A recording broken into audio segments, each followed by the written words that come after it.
Vous êtes bien sur Héritage Télévision. Bonjour à tous et bienvenue dans cette édition de la mi-journée. Les titres.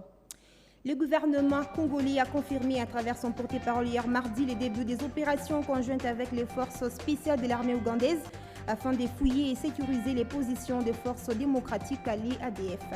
Et puis, début ce 1er décembre du mois dédié à la lutte contre le sida, une célébration qui s'inscrit dans la stratégie mondiale de l'ONU-SIDA et a pour objectif d'accélérer la riposte pour mettre fin à l'épidémie en tant que menace pour la santé publique d'ici à 2030. Bienvenue à tous. Si vous nous rejoignez sur la télévision à Grande Vision, à la une de l'actualité, les forces armées de la République démocratique du Congo ont annoncé officiellement mardi 30 novembre dernier le début des opérations conjointes avec les forces spéciales de l'armée ougandaise afin de fouiller, nettoyer et sécuriser les positions de rebelles islamistes ougandais des forces démocratiques alliées ADF.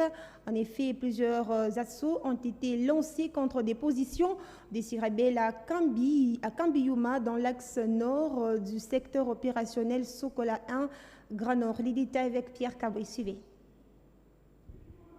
Les actions ciblées et concertées avec l'armée ougandaise ont commencé aujourd'hui avec des frappes aériennes, des tirs d'artillerie à partir de l'Ouganda sur l'opposition de terroristes ADF en République démocratique du Congo, a dit sur Twitter le ministre de la Communication et porte-parole du gouvernement Patrick Muyaya. Cette déclaration matérialise l'accord des coalitions militaires qui s'est retrouvé entre les forces congolaises et ougandaises pour éradiquer complètement l'insécurité sémée par les ADF à l'est de la RDC. Juste après le frappe mené par les forces ougandaises contre le groupe rebelle ADF à partir de l'Ouganda, les FARDC ont annoncé de sa part avoir déjà lancé l'opération conjointe de nettoyage dans un communiqué publié dans la soirée d'hier mardi 30 novembre 2021 et signé par le porte-parole, le général-major Kasonga Sibangu Léon Richard. Selon ces communiqués, les forces spéciales congolaises appuyées par les unités spéciales ougandaises vont mener des opérations de fouille et de contrôle des zones pour nettoyer et sécuriser les positions des ADF touchés par des frappes de ces matins.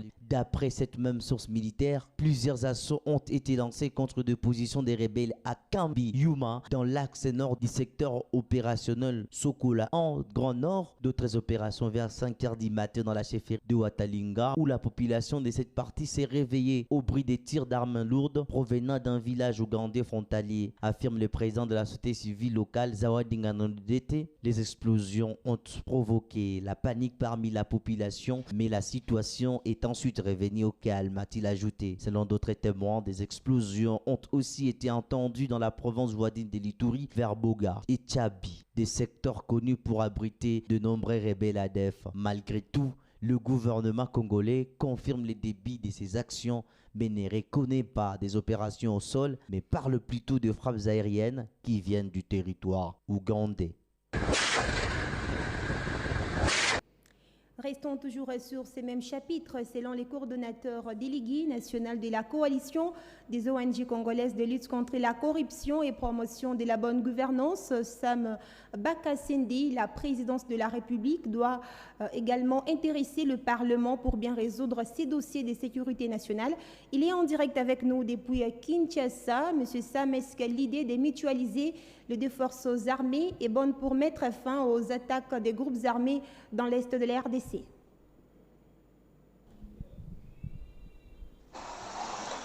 Je crois qu'à notre niveau, nous sommes en train d'appuyer les initiatives du président de la République dès lors que la mutualisation de l'armée n'est pas une position à exclure, mais la position valable de Cocolico est de ramener cette question hautement sensible de la République sous la responsabilité parlementaire. C'est-à-dire que les deux chambres doivent se réunir afin de doter au pays une résolution capable de transmettre une solution durable.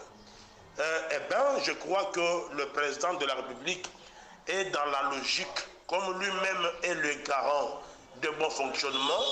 Nous imaginons que notre demande notre demande aboutira à une solution appropriée, laquelle le Parlement va se prononcer. Au cas où le Parlement ne se prononce pas, nous éviterons qu'il y ait une crise inédite, indirecte, qui va envenimer le bon fonctionnement des institutions. Mais tout n'est pas à exclure, tout est à considérer, à agir avec une attention particulière, surtout que nous privilégions la cohabitation, la convivialité, l'harmonisation des points de vue pour sauver la République démocratique du Congo. Et vous pensez que la sortie des troupes ougandaises sur les sols congolais sera facile à la fin de leur mission? Je pense que si c'est par force que ces troupes ougandaises comme rwandaises pénètrent les sols congolais, alors inutile de continuer avec l'état de siège. Ça serait vraiment un défi lancé au peuple congolais.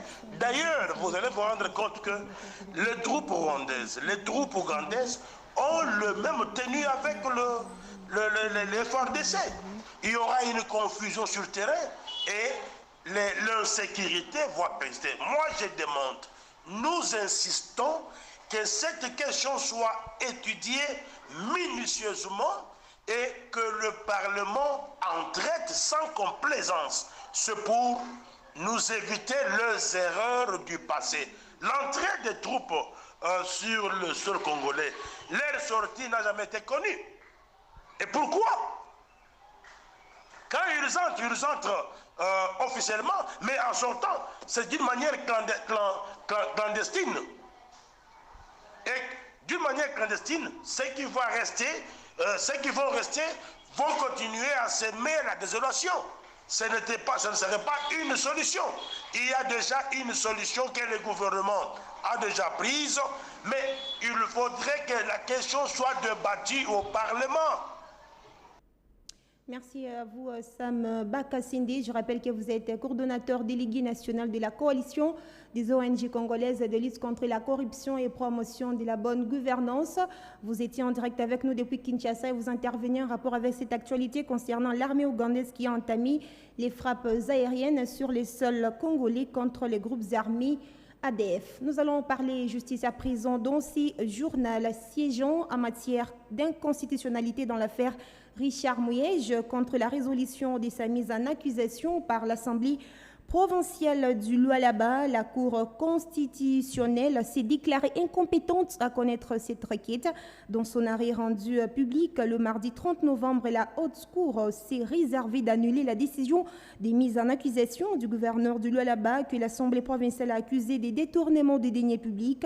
Ayant pris connaissance de l'arrêt de la Haute Cour, la cellule des communications de Richard Muyej dit informer les filles et fils de la province du Lualaba qu'elle prend acte de la décision de la Cour constitutionnelle qui était saisie à la suite de la décision unique prise en violation de droits de la défense garantis par la Constitution de la République, s'y fondant sur les conclusions des observations de l'Inspection générale de finances. Après sa mission de contrôle, l'Assemblée provinciale du Lualaba avait décidé en date du 10 décembre, nous rappelons ici, de mettre en accusation le gouverneur Richard Muyej. Il lui est reproché le détournement de plus de 369 millions de dollars américains, fonds décaissés sans justificatif. Direction à présent dans l'Est de la République démocratique du Congo. Nous sommes dans la province du Sud-Kivu. Parlons de ces dossiers qui concernent la motion de censure contre le gouvernement provincial du Sud-Kivu. Le bureau de l'Assemblée provinciale va trancher ce jeudi 2 décembre la motion de censure contre le gouvernement de Théongwa-Bidje. Ce dernier est attendu à l'hémicycle pour présenter ses moyens de défense à la motion de censure signée par 12 députés sur la mégestion de la province. Les détails avec notre correspondante Marie-Claire Charibanda. Suivez. Ceci, c'est après l'épineuse question de l'exploitation illicite des minerais à Mwenga. Dans une correspondance signée le 29 novembre, avec comme objet la transmission de la motion de censure et invitation adressée à l'autorité provinciale, le président de l'Assemblée provinciale du Sud Kivu évoque certaines dispositions de la loi, dont les articles 198 de la Constitution, 41 de la loi numéro 8/12 du 31 juillet 2008 pour justifier son action. Disons que, après le dépôt de cette motion, on enregistre dans la ville de Bukavu des manifestants qui disent non à la déstabilisation des institutions provinciales par certains députés provinciaux. Sur l'air calico, on pouvait lire des messages de soutien à l'autorité provinciale. Pour rappel, une dizaine de députés provinciaux ont déposé au bureau de l'Assemblée provinciale une motion de censure contre le gouvernement provincial dirigé par le gouverneur Théon Bidjekassi pour dire non à la mégestion. Une motion qui arrive après le multiple interpellations initiées par le député dans le but de voir le gouverneur s'exprimer sur les dossiers de l'exploitation illicite des minerais à Mwenga. De Bukavu, Marie-Claire Chabiranda pour la radio Héritage TV. Et dans la province du Nord Kivu, le ministre congolais des Transports, Chéribin Okende, a procédé hier mardi 30 novembre à la mise en service de la nouvelle tour de contrôle à l'aéroport international de Goma, construit dans le cadre du projet du gouvernement congolais visant l'amélioration de la sécurité à l'aéroport de cette ville, financé par la Banque mondiale. Haut de 25 mètres, cette tour permet de visualiser les deux pistes de cet aéroport après son élargissement. Les détails avec notre correspondant sur place, Patrick Sellois.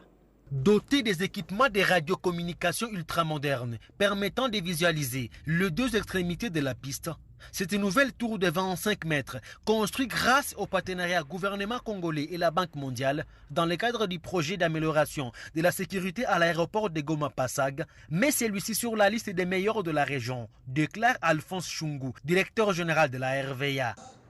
À ces nouveautés architecturales et technologiques, l'aéroport international de Goma retrouve sa place de plateforme de sécurité aérienne à vocation locale et régionale. Le coordonnateur de la cellule d'exécution du projet de transport multimodal, CPTM, Barnabé Mbemba, affirme que plusieurs ouvrages ont été réalisés dans le cadre de ces projets. Quant aux réalisations du passage, nous pouvons citer, outre la tour de contrôle, la réhabilitation de la piste portant sa longueur à 3000 mètres, comme ce fut avant l'éruption volcanique de Nyiragongo en janvier 2002. La réhabilitation et l'extension de l'aire de stationnement des avions, tarmac, élargissant sa superficie de 16 000 à 25 000 m². Chéribin Okende, ministre congolais des Transports, précise que la réalisation de ces projets s'inscrit dans le cadre de la vision du chef de l'État, Félix Tshisekedi. Président de la République, chef de l'État, dans sa vision incoercible de construire un État fort, prospère et solidaire au cœur de l'Afrique, a toujours mis un accent particulier dans le développement du transport et de voies de communication. Soulignant que le coût global de ces projets du gouvernement congolais financés par la Banque mondiale est de 52 millions de dollars américains. Parlons éducation à présent dans ce journal. Le ministre de l'Enseignement primaire, secondaire et technique, le professeur Tony Mwaba, a procédé aux nominations des directeurs, chefs de service, des directeurs provinciaux, des inspecteurs principaux provinciaux et des directeurs provinciaux du CECOP. Justement, ces nominations sont consécutives aux deux arrêtés ministériels signés le lundi 29 novembre par le patron de l'IPST, dont la mise en place des directeurs, chefs de service, directeurs provinciaux de l'IPST et ceux du service de contrôle et de paie des enseignants. Parlons à présent de l'actualité ici dans la province du Haut-Katanga. Le gouverneur Jacques Tiablakatoué a effectué hier mardi 30 novembre une visite sur le site minier de Chinkolobwe. Jacques Tiablakatoué est allé s'y rendre compte de l'évolution de travaux de renforcement des mesures de sécurisation de ces sites. C'est un reportage de Basile Bilali. Pour cette deuxième visite à l'espace d'un mois à Chinkolobwe, l'autorité provinciale est allée s'assurer de l'exécution de mesures de protection de ce site, mesures qu'il a initiées récemment, accompagné du vice-gouverneur, de quelques ministres provinciaux et membres du Conseil provincial de sécurité. Jacques Kiaboula Katoé est accueilli par la brigade mixte FARDC-PNC qui sécurise ce site. Le gouverneur du Haut-Katanga va recevoir les explications sur la façon dont ces mesures ont été exécutées et va faire lui-même le tour du site pour s'en assurer. Sur son parcours, le chef de l'exécutif provincial constate que les grandes tranchées de 3,5 mètres de profondeur ont été construites et de bornes fixées autour de l'ensemble du site regorgeant de l'uranium et d'autres matières radioactives. À ce stade, il faut dire que nous sommes satisfaits du travail qui vient d'être fait ici. Ça montre clairement que le site de Chinkolobwe est totalement sécurisé. Et personne ne peut prétendre que le site est exploité. Non, pas du tout. Donc nous avons l'assurance maintenant que le site est sécurisé, mais nous allons continuer à intensifier avec la surveillance. Les éléments de FARDC, PNC sont autour du site pour surveiller toute entrée. Aucune voie ne va désormais donner accès à l'intérieur du site de Chinkolobwe et le gouvernement Kiaboula tient à y veiller même par le moyen de la vidéosurveillance. Parlons célébration avant de refermer ces journaux. Le mois de décembre, comme chaque année, vous le savez, est dédié à la lutte contre le sida, une célébration qui s'inscrit dans la stratégie mondiale de l'ONU-SIDA 2016-2021 et qui a pour objectif d'accélérer la riposte pour mettre fin à l'épidémie de sida en tant que menace pour la santé publique d'ici 2030 en permettant à tous de vivre en bonne santé et en veillant à promouvoir le bien-être de tous. Suivez. Cette année marque les 40 ans depuis le premier cas de sida et le 20e anniversaire de la création du Fonds mondial pour aider à vaincre le VIH. Durant cette période, plus de 77 millions de personnes ont été infectées par le VIH et plus de 36 millions de personnes ont succombé à de maladies associées au sida à travers le monde. Mais les efforts des communautés, de militants du gouvernement et de partenaires de la santé mondiale ont permis de réaliser des avancées extraordinaires. Dans les pays où les fonds mondiaux investis, les décès imputables au sida ont diminué de 65% en 20 ans. Cependant, l'impact du coronavirus sur les communautés les plus vulnérables est catastrophique, relevant les profondes inégalités qui alimentent le VIH et menaçant d'anéantir des décennies de progrès. En effet, pour mettre sur les rails et en finir avec le sida en tant que menace pour la santé publique, les communautés tout entières doivent réaffirmer leur engagement dans la lutte contre les inégalités qui alimentent l'épidémie. Pour cette année 2021, l'ONU-SIDA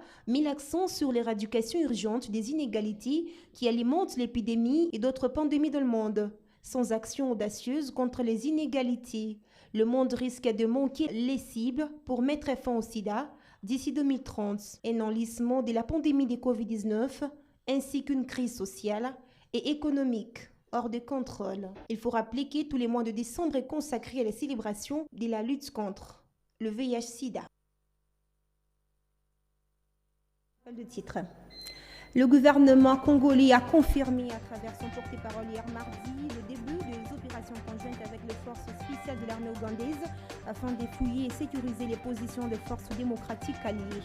Et puis début ce 1er décembre du mois dédié à la lutte contre le sida, une célébration qui s'inscrit dans la stratégie mondiale de l'ONU-SIDA et a pour objectif d'accélérer la riposte pour mettre fin à l'épidémie en tant que menace pour la santé publique d'ici 2030. C'était le journal de la rédaction. Merci à tous de l'avoir suivi partout à travers le monde. N'attendez pas d'être heureux pour sourire, souriez plutôt afin d'être heureux. Je vous retrouve très prochainement. L'information reste en continu sur Héritage Télévision.